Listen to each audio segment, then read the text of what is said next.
Hello दोस्तों, नमस्ते। स्वागत है आप सभी का रिएक्शन और सनातन में। दोस्तों, आज के वीडियो में हम जानेंगे अभी जो रशिया में जो घटना घटित हुई है सेना विद्रोह और वैगनर ग्रुप को लेकर के, आइए जानते हैं। समझते हैं। और क्या वेगनार ग्रुप के विद्रोह के बाद पुतिन कमजोर पड़ गए हैं या और शक्तिशाली हो गए हैं? कहीं ऐसा तो नहीं है वेगनार ग्रुप को मार मतलब फंसा देना खुद पुतिन की ही चाल थी? देखिए, वेगनार ग्रुप एक प्राइवेट आर्मी की ग्रुप है। वेगनार ग्रुप की शुरुआत जो की थी प्रिगोजिन और दिमित्री उत्किन ने किया था। इसका मुख्यालय जो है वो सेंट पीटर्सबर्ग में है। सेंट पीटर्सबर्ग में इसका मुख्यालय और इसकी सेना बहुत जगह फैली हुई है। ये रिक्रूटमेंट भी अपनी सेना में करते रहते हैं। इसका मुख्य जो करता धरता था वो प्रिगोजिन था। प्रिगोजिन पहले एक सेफ था, मतलब पहले वो रेस्टोरेंट चलाता। जब पुतिन 1990 के दशक में जब वो मेयर का ऑफिस में काम करते थे, उसी समय प्रिगोजिन अपना एक रेस्टोरेंट खोला था। उस रेस्टोरेंट में जाके ये खाना खाते थे पुतिन। तो वहीं से इन दोनों की दोस्ती हो गई। बाद में पुतिन जो है वो सत्ता हथिया लिए, बाद में इनसे करीबी बढ़ी, तो ये सेफ बना और बड़े बड़े लोगों को खाना खिलाया। देखिए यहाँ पे बुश से लेके जितने राष्ट्राध्यक्ष थे उन सबको ये खाना खिलाया। बाद में ये कॉन्ट्रैक्टर बन गया और धीरे धीरे इसकी संपत्ति बढ़ती गई और इसने बनाया एक वैगनार ग्रुप जो प्राइवेट आर्मी का सिलेक्शन करती थी। ये प्राइवेट आर्मी पूरी दुनिया में फैली हुई थी। ये माली में गई, लीबिया में, कांगो में, सीरिया में, और हर जगह इसने अपनी प्राइवेट सेवा दिया था। प्राइवेट आर्मी से फायदा ये होता है कि अगर ये कुछ कांड भी कर देते हैं तो सरकार कर देती है, हमको क्या मतलब, ये तो कोई प्राइवेट कंपनी थी। तो यानी ये व्यक्तिगत लाभ, राजनीतिक इच्छा और अपने कोई एक राजनीतिक मतलब महत्वाकांक्षा को पूरा करने के लिए होता है। क्योंकि आर्मी के ऊपर अगर कोई एक्शन होता है, आर्मी कुछ करती है तो सीधे वो सरकार के ऊपर बात आती है। तो ये प्राइवेट आर्मी वहां ये काम को कर देते थे और सरकार सीधे सीधे बच जाती थी। ये वैगनार ग्रुप इसमें बहुत खतरनाक लड़ाके शामिल होते हैं। विगत इधर सालों में, यहाँ हालिया महीनों में देखेंगे तो इसमें गोरखा, नेपाल से गोरखाओं भी वहां जाने लगे हैं इसमें शामिल करने के लिए। यहाँ पे प्रिगोजिन ने बहुत बड़े मात्रा में जेल से कैदियों को निकालकर और अपने इस वैगनार ग्रुप में शामिल करने का प्रयास किया था। आप सोचिए, जेल में कोई अच्छा आदमी तो जाता नहीं है, खतरनाक लोग पहुंचते हैं, उसको ले आके ये वैगनार ग्रुप में शामिल कर दिया। तो आप अंदाजा लगाइए वैगनार ग्रुप कितना ही ज्यादा खतरनाक था। वैगनार ग्रुप चर्चा में और पावर में तब आया जब 2014 में रसिया ने क्रीमिया को कब्जा किया। रसिया ने जैसे क्रीमिया को कब्जा किया, यहां पर उसने वैगनार ग्रुप का ही मदद लिया। आप याद कीजिए, रसिया ने जब दोबारा डोनेस्क और लुहांस्क में जब कब्जा किया था तो उसने एक बहाना किया था, कहा था कि वहीं के लोग चाहते हैं कि ये विद्रोह मतलब रसिया उन पे कब्जा कर ले। वहीं के लोग नहीं थे, पहले ही इसने घुसा दिया था वैगनार ग्रुप को। क्योंकि वैगनार ग्रुप ऑफिशियली रसिया का तो है नहीं, रसिया मना कर देता है कि भैया जो चीज हमारा है ही नहीं, हम उस पर जवाब क्या दे सकते हैं यहाँ पे, और वो लोग अंदर घुस के बवाल कर देते हैं। तो मेनली ये पावर में आए थे सब यूक्रेन वार को लेकर, और ये रशियन आर्मी के साथ साथ लड़ रहे थे पूरी की पूरी यूक्रेन वार में, और काफी साथ दिया इन लोगों ने रशियन आर्मी का। लेकिन मई के महीने में ना इन दोनों में अनबन होने लगी और अचानक से ये जो यूक्रेन का ये वाला एरिया था, इस एरिया में जहां वैगनार ग्रुप थी, आर्मी थी, वो अचानक से यहाँ से पीछे हटने लगी और पीछे हटने लगी और कही कि हम यहाँ से अब लड़ाई नहीं लड़ेंगे। ये खेरसन वगैरह से पीछे हटने लगी थी, यहाँ पे पोत जेपोरेजिया वगैरह से पीछे हटने लगे थे सब। और अल्टीमेटली क्या हुआ, 20 से 21 जून के बीच में ये लोगों ने बहुत खतरनाक रूप ले लिया और पीछे हटते हटते ये यूक्रेन छोड़ के और रसिया के शहर रोस्टोव पे कब्जा कर लिया। अब रसिया का शहर रोस्टोव इसलिए जरूरी है कि पूरी यूक्रेन लड़ाई में इस साइड का जितना कमांड सेंटर और लॉजिस्टिक सेंटर है वो रोस्टोव ही है, यहीं से सारा सामान जाता है। इन लोगों ने रोस्टोव शहर को कब्जा कर लिया और यहाँ एक हाईवे है, M4 हाईवे। इस हाईवे सीधे मॉस्को तक जाता है। मॉस्को यहाँ से 1000 किलोमीटर है, 1000 किलोमीटर है रोस्टोव से मॉस्को। ये लोग मॉस्को मार्च निकाल दिए और प्रिगोजिन जो है इसका अध्यक्ष, उसने कह दिया कि बहुत जल्दी हम रसिया को एक नया नेतृत्व प्रदान करेंगे, मतलब तख्ता पलट की कोशिश थी। इसी क्रम में जब ये रोस्टोव से आगे बढ़े तो वोरोनिज शहर से पहले इन्होंने रसिया के एक हेलीकॉप्टर को मार के गिरा दिया। अब वोरोनिज शहर के जब रसिया के हेलीकॉप्टर को मार के गिराया तो जैसे ही इनकी आर्मी यहाँ रोस्टोव से पार करते हुए वोरोनिज शहर तक पहुंची तो यहाँ पे रशियन आर्मी और ये वैगनार ग्रुप के बीच फाइट हुआ और ये फाइट खत्म करके ये वैगनार ग्रुप आगे बढ़ने लगी रसिया से और यहाँ से 200 किलोमीटर पहुंची तो ये मॉस्को से की ओर जाने वाली सारी सड़कों को घेर दिया गया। लेकिन 200 किलोमीटर दूर वैगनार ग्रुप रुक गई। इसी बीच क्या हुआ कि यहाँ से बेलारूस की एंट्री होती है। बेलारूस कहता है प्रिगोजिन को समझौता करा देता है। प्रिगोजिन यहाँ से बेलारूस चले जाते हैं और यहाँ से वो आदेश देते हैं कि यहाँ से उनकी सेना अब लौट जाएगी। अब यहाँ से वैगनार ग्रुप जैसे आई थी, वैगनार ग्रुप यहाँ से फिर से उसी तरह से वापस लौट गई यूक्रेन के रास्ते। लेकिन पुतिन इस पर पूरी तरह से भड़क चुके हैं। पुतिन ने सबक सिखाने का ठान लिया है वैगनार ग्रुप पर। देखिए एक्चुअली हुआ क्या था, इसके पीछे जांच के बाद क्या पता चला उसको हम लोग समझते हैं। देखिए, सारी कहानी होती है अचानक से ये 2 दिन का तख्ता पलट शुरू होता है और ये बेलारूस के लुकाशेंको, तो लुकाशेंको के इंटरफेयर के बाद अचानक एक दिन में तख्ता पलट खत्म हो जाता है। ये इतना चुटकी में नहीं है। हालांकि आप समझ सकते हैं पुतिन कितना पावरफुल इंसान और कितना इनका पकड़ होगा कि चौतरफा ये प्रतिबंधों से घिरे हुए हैं, पूरे यूरोप भर पानी पी पी गरिया रहा है, यूक्रेन में लड़ाई लड़ रहे हैं और अंदर तख्ता पलट की बवाल हो रहा है, फिर भी 2 मिनट में सुलझा दिया ये इंसान। देखिए हो रहा क्या था यहाँ पे, ये सब चीज पहले से पुतिन की चाल थी। समझिए पुतिन ने क्या किया, जब वेगनार ग्रुप का सहारा लेना था तो वेगनार ग्रुप को सहारा लेने के लिए इन्होंने पुतिन ने पूरी यूक्रेन वार की जिम्मेदारी अब जनरल सर्जेई सुरोविकिन को, ये जो थे ये वेगनार ग्रुप के सपोर्टर थे, ये वेगनार ग्रुप को प्रॉपर सपोर्ट कर रहे थे और वेगनार ग्रुप जो थी अपने पूरे लड़ाकों के साथ घुस गई यूक्रेन की लड़ाई में। और ये सर्जोई थे, ये पूरी तरह वेगनार ग्रुप को हथियार, पैसा, लॉजिस्टिक सब सप्लाई कर रहे थे और इन्हीं के दम पर बहुत तेजी से यूक्रेन पे कब्जा कर लिया गया। लेकिन ये लोग थोड़ा ज्यादा मन बढ़ गए थे, इन लोग को लगता था कि यही रसिया को कंट्रोल कर रहा है। ये बहुत ज्यादा मन इनका जब बढ़ने लगा तो पुतिन ने कहा कि भैया अब हमको अपनी ओरिजिनल चाल पे आना पड़ेगा। इसने क्या किया, सर्जेई को पद से हटा दिया और सेनापति बना दिया। अगला जनरल जो नियुक्त कर दिया जिसके कंट्रोल में पूरी यूक्रेन वार होनी थी वो बना दिया वेलेरी जेरासिनोव। इस स्टूडेंट का नाम वो होता है, लगता है दवाई वही का नाम है, वेलेरी जेरासिनोव। इनको बना दिया सेनापति। अब भैया ये ठहरा इसके खिलाफ, इनके खिलाफ इसने क्या किया, इनको पैसा देना रोक दिया, इन्हें लॉजिस्टिक सप्लाई देना रोक दिया, हथियार देना रोक दिया, खाना पीना सप्लाई रोक दिया। अब ये भैया ही भड़क गया, ये बोला भैया तुम तो बहुत अच्छा थे, ये इन दोनों में पहले से खुन्नस चलता है भैया यहाँ पे। इसने चढ़ा दिया इसको कि एक काम करो तुम पुतिन के खिलाफ ही बगावत कर दो। पुतिन का तो यही चाल था भैया कि पहले तुम ही को हम आगे बढ़ाएंगे और तुमसे हम जीतेंगे, कूचाएगा तुम तभी मेरा ही फायदा, कूच देगा यूक्रेन को तभी मेरा फायदा। ये बेचारा फंस गया इसी चक्कर में। यहाँ पर आगे वेलेरी जेरासिनोव ये पूरी तरह से सप्लाई रोक दिए, जिस वजह से ये भड़क गया और कहा हमें हथियार नहीं मिल रहा है, पैसा नहीं मिल रहा है, सप्लाई नहीं मिल रहा है, खाना नहीं मिल रहा है, लॉजिस्टिक नहीं मिल रहा है, सपोर्ट नहीं मिल रहा, हम जाके मास्को पे चढ़ जाएंगे। तू नहीं आओ तोरा बताते हैं। पहले से लुकाशेंको को रेडी रखा गया था, इसी बीच ये लोग आ गए और पूरी तरह से एक दिन में सारा मामला खत्म हो गया और वेगनार ग्रुप कमजोर हो गया। देखिए अमेरिका इस घटना का थोड़ा भी विरोध नहीं किया। हालांकि रूस के हर एक मामले में अमेरिका विरोध करता है, लेकिन अमेरिका ऐसा नहीं किया क्योंकि अमेरिका की भी प्राइवेट आर्मी है। जिस तरह रसिया की वेगनार ग्रुप है वैसे अमेरिका की भी प्राइवेट आर्मी है ब्लैक वाटर। ब्लैक वाटर ये आर्मी सस्ती पड़ती है, प्राइवेट लेना सस्ता पड़ता है, इनको सैलरी दो काम खत्म, कोई एक्स्ट्रा बेनिफिट देने की जरूरत नहीं है, क्वार्टर, हॉस्टल, स्कूल ये सब कुछ देने की जरूरत नहीं है। ये इतना खतरनाक है ब्लैक वाटर ग्रुप की ये सेम रसिया की वेगनार ग्रुप की तरह इसकी ही सेवा अमेरिका ने लिया था इराक वार में। इराक पे जब अमेरिका ने कब्जा कर लिया तो उसकी सिक्योरिटी वगैरह के लिए इसलिए कंसल्ट किया था। ये लोग किसी को गोली मार देते, कोई जवाबदेही नहीं है ना ही कुछ है, अमेरिका पल्ला झाड़ लेता है भैया ये क्या हुआ यहाँ पे। एक बार एक इराक में एक गाड़ी आ रही थी, इन लोगों ने उस गाड़ी के ऊपर हमला कर दिया, बेचारे 2007 की ये घटना है, उसमें 17 सिविलियन लोग मर गए वहां पे, तहस नहस हो गया। आज इराक का क्या हाल है, बर्बाद करके चले गए सब, यहाँ पे तहस नहस कर दिया यहाँ पे। बाद में इसकी बहुत छीछालेदर हुआ, किरीकिरी हुई तो इसका नाम बदल के एकेडमी रख दिया गया। दोनों बात बराबर ही, लेकिन इस तरह के मामले में अमेरिका नहीं बोला होगा। तो मतलब ये हम बता रहे हैं कि देखिए अमेरिका क्या चीज करता है। अब इसमें अपने मेन टॉपिक पे आते हैं। ये बेचारा फंस गया। अब जब ये फंस गया तो पुतिन इन प्रेगोजिन को कहा कि आप चले जाइए बेलारूस।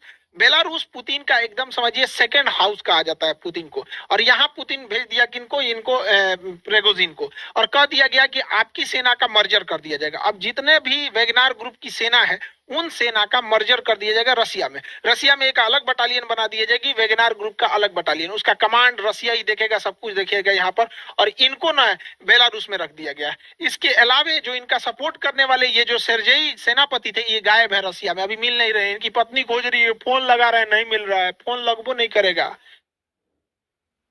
चलिए अब आगे समझते हैं। यहाँ पे समझा गया कहाँ है, पता ही नहीं चलता है यहाँ पे।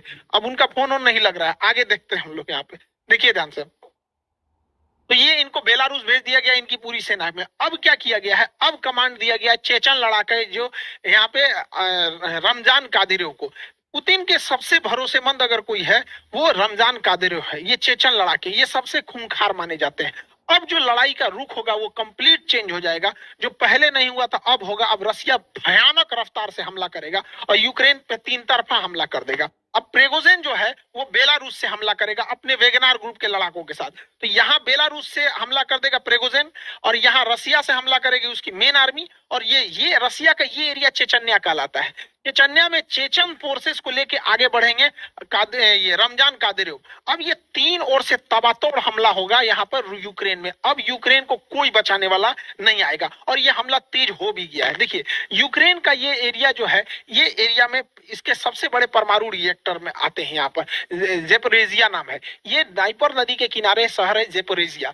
जेपोरेजिया में एसी यूरोप का सबसे बड़ा परमाणु रिएक्टर है, और यहाँ एक ही जगह में 6 परमाणु रिएक्टर है। देखिए 1 2 3 4 5 6 पूरे यूरोप का सबसे बड़ा परमाणु रिएक्टर है। अगर एक भी रिएक्टर में ब्लास्ट हुआ तो भयानक तबाही होगा। ऐसे ही तबाही यूक्रेन एक बार देख चुका है। 1986 में इसका एक शहर था जिसका नाम है चेर्नोजेम। चेर्नोजेम में 1986 में एक रिएक्टर में ब्लास्ट हो गया था, केवल एक रिएक्टर में ब्लास्ट हुआ था, और वो रिएक्टर इससे छोटा था। अभी क्या है, ये उससे अगर इनमें ब्लास्ट होता है इन रिएक्टर्स में, तो उससे 10 गुना ज्यादा तबाही मचाएगा, और यूक्रेन ही नहीं पूरा यूरोप बर्बाद हो जाएगा अगर इसमें ब्लास्ट हुआ तो। आप सोच सकते हैं कि ये रिएक्टर की सेफ्टी कितनी जरूरी है। लेकिन आपको लगता है ये सेफ्टी जरूरी है, लेकिन जरा ध्यान दीजिए, ये वही रिएक्टर है 6 ठो जो हम आपको सैटेलाइट इमेज में दिखा रहे हैं। 6 रिएक्टर दिखेंगे, 1 2 3 4 5 6 ये रिएक्टर है। और ये देखिए धमाका कहां तक हुआ है, ये रिएक्टर के कितने पास धमाका हुआ है, और इसमें रशियन आर्मी घुस चुकी है। रशियन आर्मी घुस चुकी है। 1 साल से जेपोरोजिया पे रशियन आर्मी का कब्जा है। यूक्रेन की आर्मी इस पे कब्जा कर ही नहीं पा रही थी, कितनों कोशिश की नहीं कब्जा कर पाई। लेकिन अचानक से यहां से भागने लगी रशियन आर्मी। रशियन आर्मी इसको खाली करके जाने लगी, उसको आदेश आया तुम खाली करो, जेपोरोजिया खाली करके वापस आओ। अब यूक्रेन को नहीं समझ में आ रहा, अगला टारगेट पुतिन का है कि जितने ये रिएक्टर है इस पर हमला कर देगा। लेकिन पुतिन इंतजार करेंगे हवाओं के रुख का, क्योंकि जब परमाणु रिएक्टर ब्लास्ट होता है तो उसमें खतरनाक रेडिएशन निकलते हैं, जिसमें गामा किरण सबसे खतरनाक होती है। जैसे हम कोरोना को नहीं देख सकते थे, वो हमारी जान ले लेता था, उसी तरह परमाणु रिएक्टर से निकलने वाली गामा रेस को हम नहीं देख सकते, लेकिन हमारी जान ले लेता है। अब अगर हवाओं का रुख इस पे डिपेंड करेगा, अगर हवाओं का रुख इस साइड में है तो पूरे यूरोप को तबाही होगी, और हवाओं का रुख इस साइड है तो अगर इसमें ब्लास्ट किया गया तो उल्टा रूस को तबाही होगी। अब यहां से रूस ने अपनी सेना को वापस बुला लिया है। जिस दिन हवाओं का रुख इधर होगा, मौसम विभाग बता देगी कि अगले 4 दिन 5 दिन तक हवाएं इधर चलेगी, विस्फोट करके जेपोरोजिया को उड़ा देगा। और इससे पहले जेपोरोजिया को काम तमाम कर दिया गया, क्योंकि जेपोरोजिया जो परमाणु रिएक्टर है इसके पास ये बहुत बड़ा जलाशय है जो इसको कूलिंग के लिए काम आता है, ठंडा करने के लिए। पुतिन ने इसका पानी सुखा दिया, कैसे, इसने बांधवे तोड़ दिया। यहाँ पे ये रिएक्टर हो गया, ये रिएक्टर, यहाँ पे ये रिजर्वायर है, रिजर्वायर का बांध तोड़ दिया। बांध तोड़ने से पूरा पानी गिर गया। नोवा खाको का ये बांध का नाम था। नोवा बांध तोड़ देने से ये पूरा पानी निकल गया, यहाँ पानी ही नहीं है। अब दुनिया का कोई इंजीनियर अब इसे स्टार्ट नहीं कर सकता है। लेकिन इसमें पड़ा ईंधन में अगर ब्लास्ट हुआ तो चेर्नोजियम ब्लास्ट से 10 गुना ज्यादा खतरनाक साबित हो गई। रूस ने यूक्रेन के जितने ठिकाने थे उसके उड़ाना चालू कर दिया। यूक्रेन के लगभग 9 से 10 जनरल रैंक के अधिकारियों को मार दिया, लगभग 100 अधिकारी को उड़ा दिया। जो भी वहां पर मिसाइल डिपो थे उसके ऊपर बम्बार्डमेंट कर दिया। कमांड सेंटर को रसिया ने उड़ा दिया। रसिया ने अब अपने प्रेसिजन गाइडेड बमों को गिराना चालू किया। पहले रसिया के जहाज नीचे उड़ते थे जिससे वो टारगेट पे बम गिराते, तो अब हाइट पे उड़ रहे हैं और precision guided laser guided bomb गिरा रहे हैं, जो महंगे होते हैं लेकिन अचूक हमला करते हैं। अब रसिया ने पूरा कमर कस लिया, हमले को तेज कर दिया। उसने अपने Su-35 बॉम्बर को उतार दिया है मैदान में। और इस बीच रसिया डिप्लोमेटिक भी खेल रहा है। यहाँ पर यूक्रेन जो था वो गेम खेल रहा था इजराइल के साथ, क्योंकि इजराइल एक ज्यूज कंट्री है, यहूदी। अब यहूदी कंट्री है, और पूरे दुनिया में इजराइल के बाद अगर कोई दूसरा यहूदी प्रधानमंत्री है तो वो जेलेंस्की है। तो ये दोनों यहूदी हैं, ज्यूज। तो यहूदी का कार्ड खेल रहे थे। पुतिन ने कह दिया कि ये कोई यहूदी वगैरह नहीं है, अपने देश में यहूदियों के लिए इसने कुछ भी नहीं किया है, और अगर ये यहूदी के नाम पे सहायता करेंगे तो इजराइल अपना भी मतलब भविष्य सोचे। अब इजराइल इसे आयरन डोम देने वाला था। अगर यूक्रेन को आयरन डोम मिल जाता तो यूक्रेन में एक भी गोला बारूद का आना असंभव हो जाता, क्योंकि आयरन डोम अब तक का सबसे ट्रस्टेड एयर डिफेंस सिस्टम है। वो छोटे छोटे हमलों को खत्म कर देता है।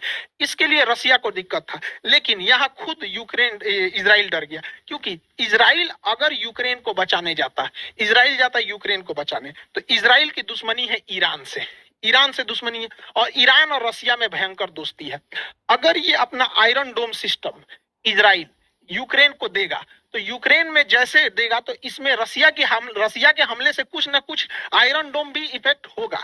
और आयरन डोम जो है अगर रसिया के कब्जे में आ जाता है तो रसिया उसका रिवर्स इंजीनियरिंग करेगा और रिवर्स इंजीनियरिंग करके ईरान को दे देगा और ईरान उसका तोड़ निकाल देगा और हमास नामक आतंकवादी संगठन को दे देगा। और जिस हमास जो रॉकेट मारती है इसकी सारी कमजोरियों को हमास पढ़ लेगा और रिवर्स इंजीनियरिंग करके बाद इजराइल को ही तबाह कर देगा।